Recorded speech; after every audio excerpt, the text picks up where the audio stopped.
Hey, welcome back to episode 2 of the Energy Series. Ryan, and this is Kelly.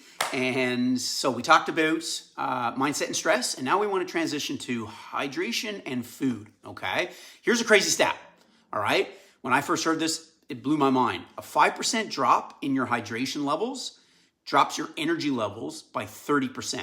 Like, that's wild. That's crazy, isn't it? Right? You know? But why so? Well, it's because our body is made up of about 60% water, and our brain is made up of 70 to 75, usually around 73% water. Mm-hmm. So, you know, when you're made up of that much water, obviously even a little tiny drop is going to completely affect you. Yeah, absolutely. And so, like, from a water perspective, because we all know, right? Like, people are like, the classic 8 cups of water. So I've got 2 key questions here. Yes. Right? So one, how much water should people drink realistically? Mm-hmm. And, you know, is the 8 cups right in that wheelhouse of where you should? Is it kind of more of a complete myth? And then also, what about coffee drinkers? Because guaranteed, there's people that watch this that might be drinking 2, 3, 4, however many cups of coffee per day. And they're like, well, water's in it. Mm-hmm. But I've heard mixed reviews in terms of, well, for every coffee you drink, it's diuretic, you got to drink more. And then others say, no, it's water in it. So it actually is a part of your daily water intake. So what's your take on those 2 questions? All right. So the amount of water you should drink is about 8 to 12 cups, depending on, you know, body size, what you're eating, how much you're exercising, etc. So that is not a myth, but it is measuring cups worth. So you don't need 8 to 12 giant glasses. Okay. Right.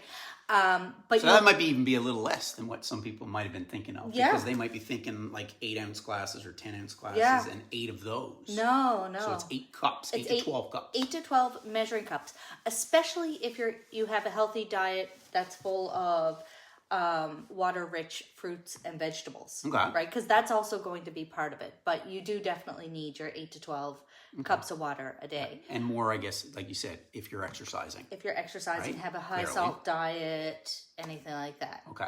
So coffee. What's the whole take? I love my coffee, so I totally get it. Yep. I do too. Yeah, exactly. Right? It's delicious. But there's sort of 2 camps, okay? Mm-hmm. There is the camp where you hear it's a diuretic, so for every cup of coffee, you should drink a cup of water, right? There's also the camp that some people, not everybody, but some people, if they're habitual coffee drinkers over time, they can draw some water from it, you know? So it's one of those things where I think it's individual.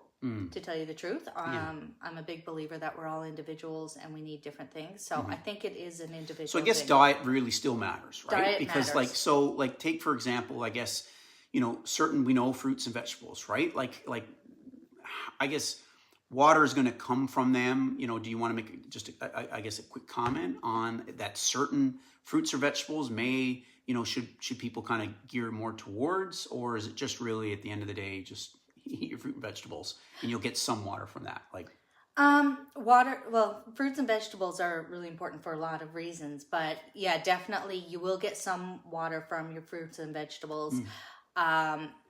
Which then, if you're drawing water from that source, and you're not eating a high salt diet, then yeah, you may be more on the side of needing 8 cups of water, right? Whereas if you're eating a high salt diet and you're not eating a whole lot of fruits and vegetables, then you might need then more of that. More water, yeah. All right, electrolytes. Some people might be watching this and they've either heard, you know, they're becoming certainly much more popular. I mean, it's been around forever. And are we talking about that everybody, you know, for those that even do have electrolytes or feel that they might need electrolytes, are we talking about like Gatorade and the old classic forms? But let's just kind of get maybe your take on just electrolytes potentially. Like, do you use them? What's your even just thoughts about them? And then I'll have a little spin on a few comments on that. Yeah, so with electrolytes, we actually, in my family, we make our own, which come from... That's pretty cool. Yeah. All right, what do you do? We use coconut water, lemon, some ginger, salt. Now, we use sea salt and pink Himalayan salt. Exactly. And a little bit of honey, you know, raw honey. And then, you know, if we want a certain flavor or whatever, we'll add just some blended up fruit to it, you know. Okay, what are your perfect. thoughts on? I mean, for me is, you know, some of the new research that are out there is that it can allow for a greater uptake of hydration in terms of the water that you're drinking. Now, yes, I still gear it towards those that might be maybe fasting in the morning and they want to get obviously some degree of hydration coming in. Maybe you're going to do exercise in the morning. At least what I've seen is that it can assist with actually rehydrating your cells in your body, because water, in terms of salt, potassium, magnesium, it draws water into the cell. So it even can enhance mental focus and energy. So I think it's not like 100% clear cut. Everyone needs to be taking, you know, electrolytes, just like any sort of supplementation to it. You just, you know, talked about something that you make your own. Yeah. But I'll say that I've had, you know, a good few clients that they made just that addition in terms of, again, how their morning was set up. Some of them were doing early morning workouts with necessarily no food, and they just felt like they had a little bit more, I guess, A bit of a boost to it, right? So I think, you know, it's still going to be very much individual, but at least based on, you know, the research that I've seen is that, yes, it is, it can be beneficial, with the asterisks of, especially if you just see locally, Costco, Amazon, you'll get a lot of electrolytes. If they're cheaper ones, they have artificial, you know, sweeteners and things like that, which clearly you want to stay away from. Yeah. So, I mean, use your own judgment. But, you know, a lot of cases, whether it's lemon or, like I said, putting a little bit of just sea salt in your water. That's actually a good hack, right? To tell you the truth. So if you aren't actually taking a good quality electrolyte or making your own. Yep. Even just a pinch of salt. So if you're finding that, here's getting a little TMI, but if your pee is really clear all the time, then you're not absorbing your water, right? And in which case, just a very small pinch of salt, not in every glass of water, but in the occasional one, can help you absorb your water, and it helps with the electrolytes. To know. Yeah. I didn't even know that myself. Yeah. Awesome. Okay, so food now, right? So let's, again, this theme is based off of energy, right? And energy, you know, in the grand scheme of things, about just your daily performance physically, but also certainly mentally, right? But let's just talk about, I guess, foods and just nutrients. Again, keeping things, you know, in Cole's notes form. But how does food affect really our energy? Food is huge, really, when it comes to our energy, because a lot of I'm going to go into the micronutrients. You probably hear macronutrients and micronutrients a good bit, which can be kind of confusing. So the difference, boom, right? Macronutrient is? The macronutrients are your big ones. So your protein, fiber, fats. Okay. Right? Exactly. Micronutrients are when you're getting into your vitamins, minerals, phytonutrients, that sort of thing. Okay. Yeah. So a lot of the nutrients that you're going to get are really, really, really imperative for your energy, you know. And they also help with things like your immune system, so you're less likely to get sick. Increasing your mood. A lot of them are very important for mood regulation.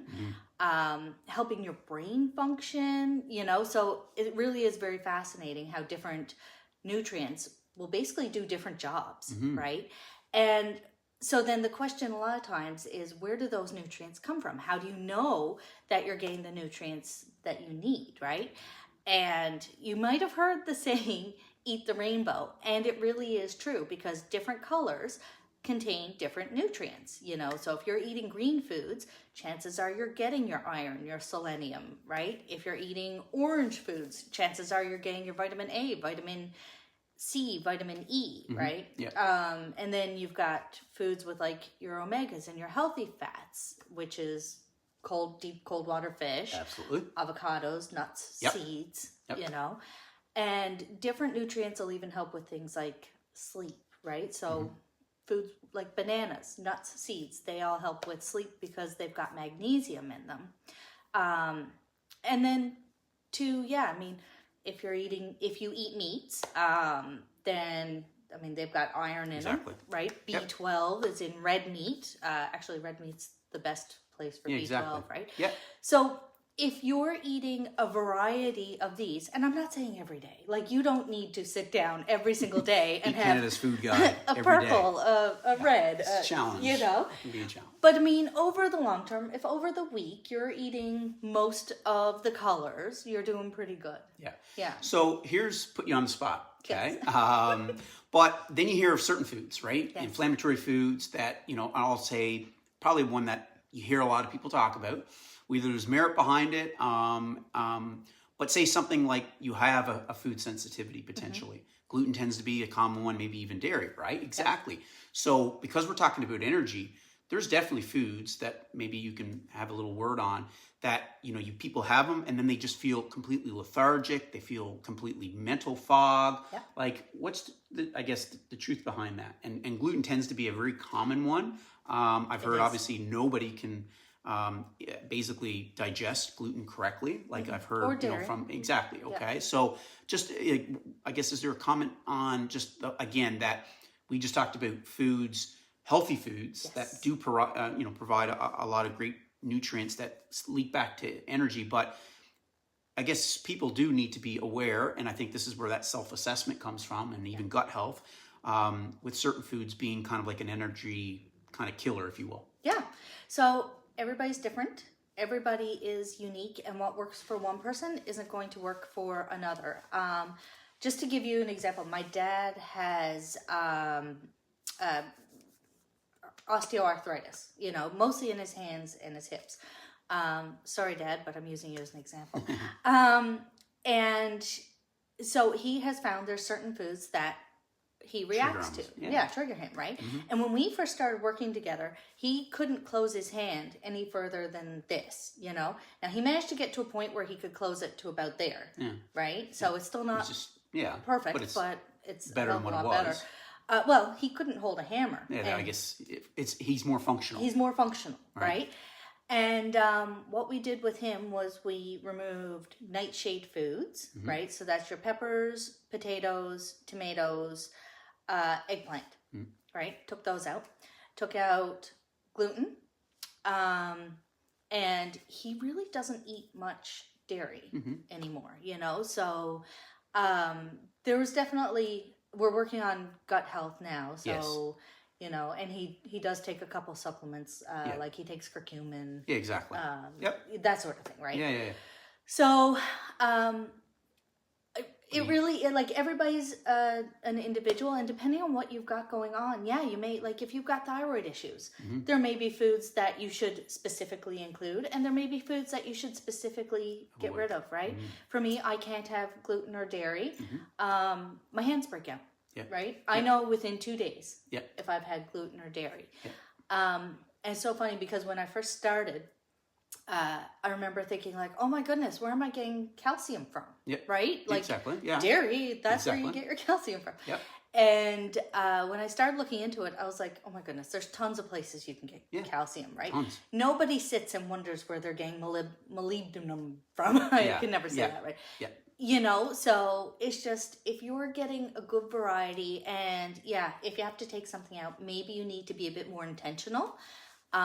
Right? So I make sure I'm getting green foods. I'm getting nuts and seeds, like oats, other places where I can from get. That. So, and this is, I speak to this with a lot of my, one-to-one clients, and that those that eat, a really high processed, high sugar, related diet is, it's impossible for them to have sustainable energy, right? Just you think about it, like most of the nutrients are completely removed from these foods. They're highly palatable. So understandably that people do struggle with those type foods, with cravings and otherwise, and obviously emotional eating and stress, which is completely a whole other topic. But the reality is like I tell people is, when you change your diet and you start to remove just, some of these nutrient completely deprived food sources, I mean, your energy goes up. If you just drink more water, if you eat, you start to, make some subtle changes to your diet, people really see a difference there. It's what I think a lot of people is,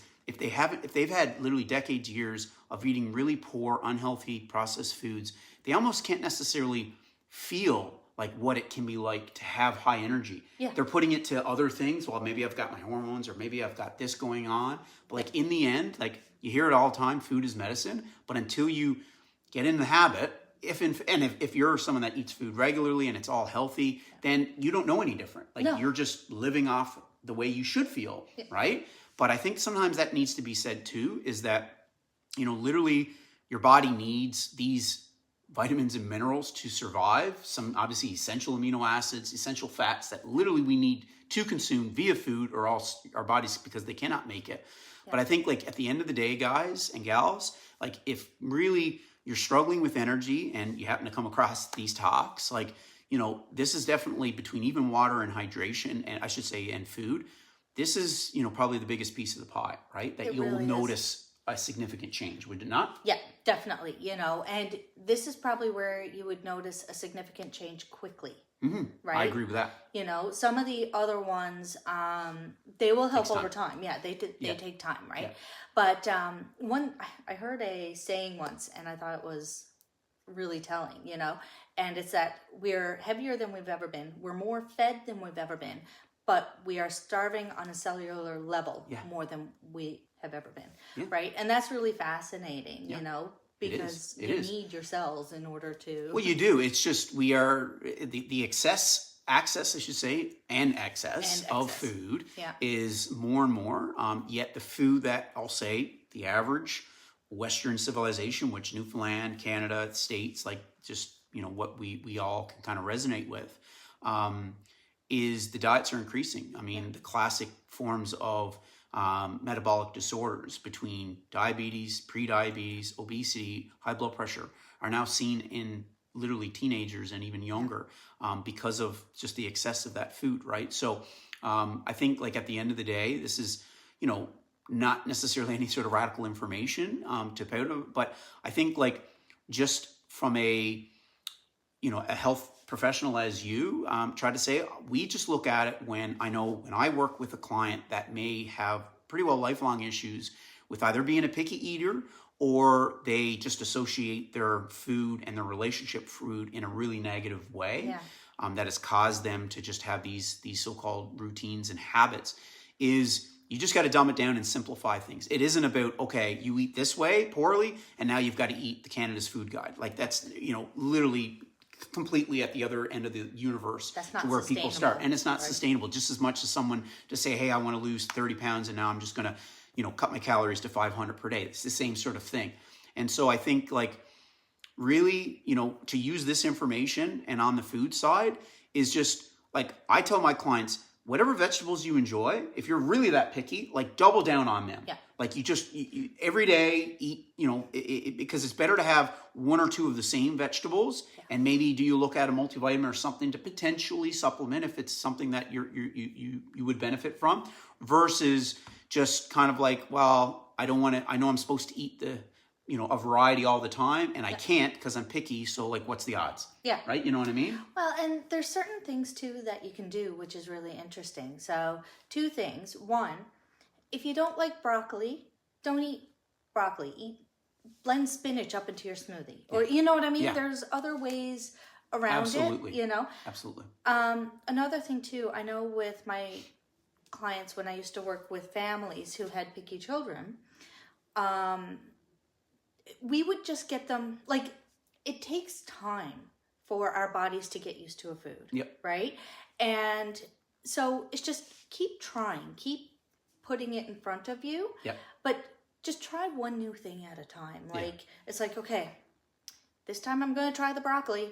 Nope, still don't like it. I'll try it again another time, you know? Yeah. And sometimes what I've found too, guys, is, and again, without getting, you know, people kind of, you know, all rotted as, you know, in terms of certain foods and that, okay, if you roast certain foods and certain vegetables, you can obviously reduce some of the nutrition makeup of vegetables and things like that. But I know, you know, there's a lot of people, or even their kids, that they may not like, you know, steamed veg, right? But I'm like, putting it in the oven with a little bit of olive oil, a little bit of, you know, even sometimes a little bit of sea salt, never a bad thing if your obviously diet is controlled in the salt content, but you're mixing it with maybe some beets or some sweet potato, some carrots, some parsnip, like something that, you know, you might have 2 or 3 different vegetables there that you wouldn't normally have. But the balance of them all in terms of flavors, and they get a little bit crispy. Yep. Kids, I know mine, that's how we kind of, cook some of these vegetables that may not have a lot of, but we put it in the oven and they typically, go to town on them, right? Yeah. So like I'm the same way. Certain raw or steamed vegetables just is not my cup of tea in some cases, right? I don't really like steamed vegetables. Yeah, but again, at the end of the day, guys, it's not like being super nitpicky, but if your diet is really, really poor-wise, very little vegetable, and so like, then you are going to have a really struggle with maintaining high energy for what you're probably after, which if you're a busy professional or you have kids, you're going to want a certain degree of energy just to do your day-to-day stuff. And food, sometimes I think we all know it, but then people will turn a blind eye, or they want to almost like don't look at it and try to ignore it when it's just the pink elephant in the room. Yeah, it is, you right? know. And it really is like, I look at it like you're running a marathon, not a sprint, right? Yeah. So these, like, just make little changes over time. It doesn't, you don't need to go from a processed diet to completely eating clean. That's not a sustainable thing, you know? But I know another thing too, like when you are starting to eat a lot of these wonderful nutrients, another thing that will help is by working on your gut health. Yeah. And the fun fact about gut health is as you work on it, you start actually enjoying more fruits and vegetables and can even get to a point where you crave fruits and vegetables, right? Mm-hmm. Yeah. This isn't going to happen overnight, right? But this is your prebiotics, your probiotics, right? Okay. And basically it's almost like growing a garden in your gut. Okay. Right? So by including your prebiotics, which is, for the most part, they're fermented food. So, which is like your sauerkraut, your kimchi, your kefir, naturally fermented yogurts. Yep. And if you don't like those, then you're going to want a good quality probiotic, right? And start low. Don't start with like 30,000. Start with like 5. I guess, because I just think with prebiotics, probiotics, I know it's very common. You can see them on the shelves. They go on sale, like common brands and whatnot. But what should people be looking for in terms of, should it be the refrigerated, the shelf kind? Like, does it really matter in terms of quality of their pre or probiotics and where they get it? This is going to sound kind of gross, but probiotics are living and they're meant to be cold. So they should be in a fridge, you know, like you hear a lot of people say, oh, what about sourdough? Sourdough has probiotics in it, and it does until you cook it, exactly. you know? Yeah, exactly. So yeah, your probiotics, definitely you want to get ones that are in the fridge. Okay.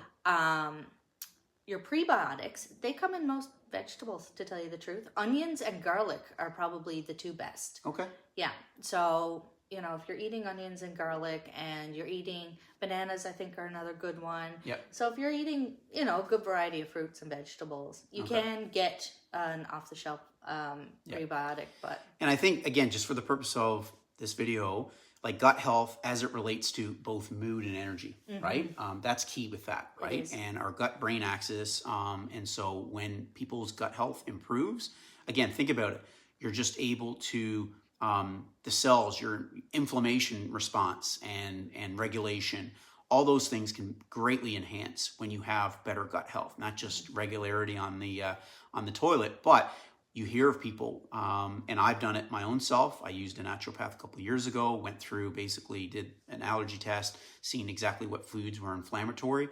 And when I had to remove and then slowly bring things back to obviously try to figure out exactly, it's one thing to get it tested to say like, hey, this food, you know, your body doesn't agree with, but when you actually feel it, it makes the habit then of trying to change it, reduce it and or increase it that much easier, I find personally, when I can actually experience it.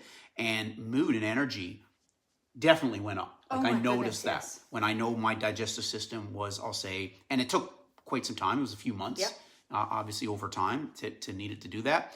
But good point in there. And then, so I will just make a quick comment on macronutrient. So macro is proteins, fats, carbs, right? And yes, fiber. And so the two things when we're talking about energy, and I will relate this not just from energy, but even maybe weight loss for those that are interested from a weight loss perspective, is that like I'm someone that's always big on adding versus subtraction. Yeah. To me, it's an easier psychological change when you're talking about, okay, I need to improve my healthy lifestyle. And what most diets do is, hey, you're going to cut everything out.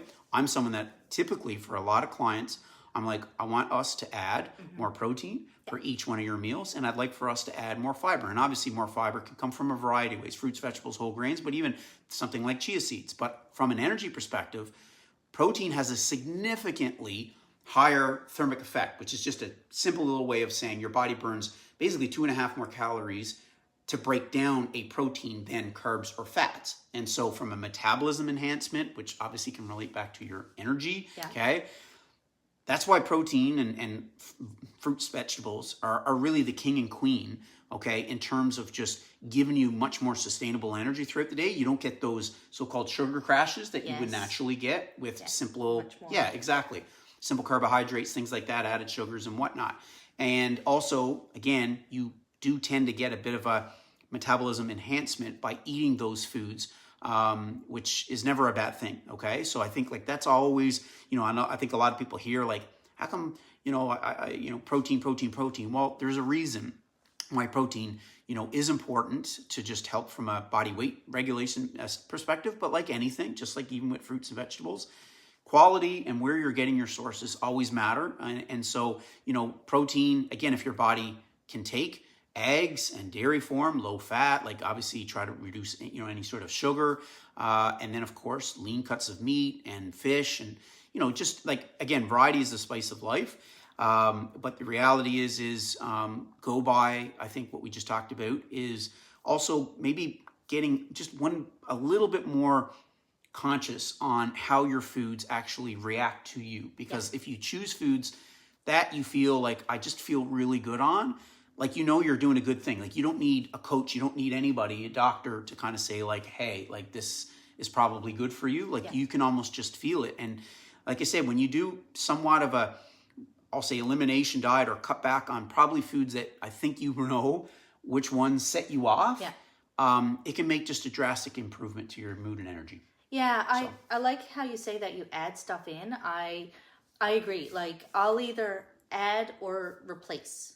Absolutely. And and not drastically. Like if you're drinking 2 liters of Diet Pepsi a day, you can't just quit Diet Pepsi. No, your mood's going to suck. You're going to basically go through detox. And it's, but maybe you could cut it, like I said, I don't want to say cut it, but maybe you could replace one of those glasses with a glass of water. Right? Or carbonated water. Carbonated water. At the end of the day, carbonated water is completely fine too. But this is the same sort of thing, right? Okay, so I think like covered a fair bit there. So our challenge, like we try to add just a little bit of a, not homework, but, here's a little thing that we'd like for you to try that syncs back to today's topic. And I think like anything, especially when we're talking about food and even, hydration, water, the greatest thing is just doing a journal. And it doesn't need to be, something that takes a lot of time. There's so many free apps out there. Like it could be pen and paper. There's different ways of doing it. But until you actually know what people are putting in their mouths, which I think the majority of people, they underestimate what they're eating. And in my mind, they overestimate their exercise. But most people underestimate what they eat. And again, you don't need someone oversighting to say, hey, you had 1 water in 5 days or you had 1 vegetable in 3 days. Like literally just for 3 days, that's all we're saying, okay? Track your meals. Typical days. And don't all of a sudden start by saying, okay, now I'm going to eat some sort of different way and healthy way.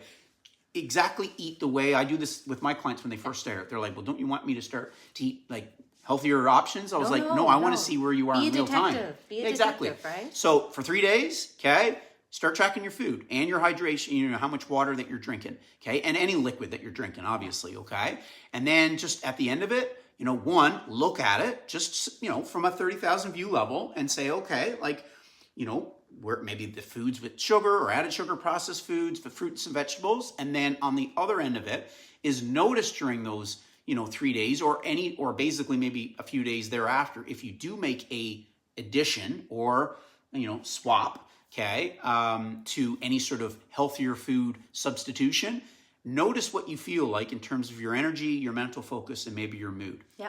Right? Yeah, I actually had a client, and on paper she was like, she'd done all this research, she was doing everything right, basically. And when we first started working together, that's what I did. I got her to write down everything from her energy levels throughout the day, her food, what she was drinking, Perfect. right? And when we looked at it, because when we started, her energy was fine. It was okay, fine. When we started looking at it, she wasn't getting enough water. She wasn't getting enough vegetables. And so when we made a couple little tiny tweaks, and sometimes that's all you need is little tiny tweaks, her energy went from okay or fine every day to good to great every day. Yeah, boom. Just like that. Done. Yeah. Right. I call that an energy audit. And I've used this with actually some businesses when I've done nutrition talks, but even with clients of mine, just like view it as that for those that are really business savvy or focused, is do an energy audit. No joke. And so a part of that is to track, your food. And then in some cases it might be, movement in that. But I think at the end of the day, what we're trying to just bring to light here is simple, practical, not extreme ways to help manage your energy better, because when energy is where it should be and needs to be, you're just feeling, performing, at your absolute best. And honestly, we all deserve to do that. All right. So I guess we're done with that. Right? I think so. All right. One step at a time, guys. Absolutely. One step. Yeah. Until next time. See ya.